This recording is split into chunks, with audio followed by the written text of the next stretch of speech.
Roly Poly. Once upon a time, that way up near the top of the world, lived a polar bear named Roly Poly. He had a father and a mother, but no sister or brother. The bed he slept in was his bed and his alone. The fish he caught were his fish and his fish alone. The walrus tooth he played with was his walrus tooth and his alone. Life was grand. Then one morning, Roly Poly found a perfect stranger sharing his very own bed. "Who is that?" he asked. "A little brother," said his father.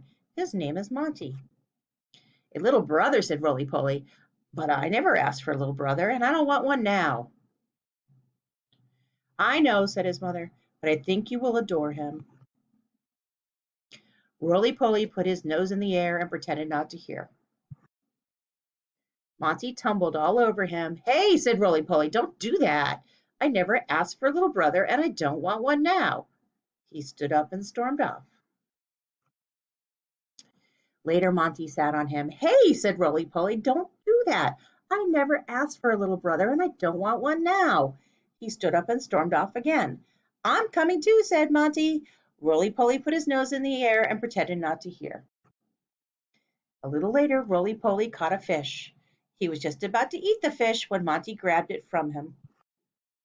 "Hey," said Roly Poly, "don't do that. I never asked for a little brother, and I certainly don't want one now." He stormed off again, clutching his walrus tooth tightly to his chest. "I'm coming too," said Monty. Roly Poly put his nose in the air and pretended not to hear.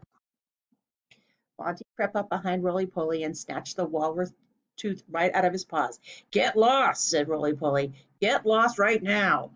At precisely that moment, the ice beneath them groaned and cracked and broke in two. Monty began to drift away. Roly Poly put his nose in the air and pretended not to notice. The gap in the ice grew wider. "Help!" cried Monty. "Help!" Roly Poly pretended not to hear. "Help!" cried Monty again, at which point Roly Poly could not bear it any longer. "Don't cry, little Monty," he cried out. "Please don't cry. I'm on my way." And he leapt into the icy sea. From that day onward, believe it or not, and in spite of everything, Roly Poly and his little brother lived happily ever after. Well, mostly. The end.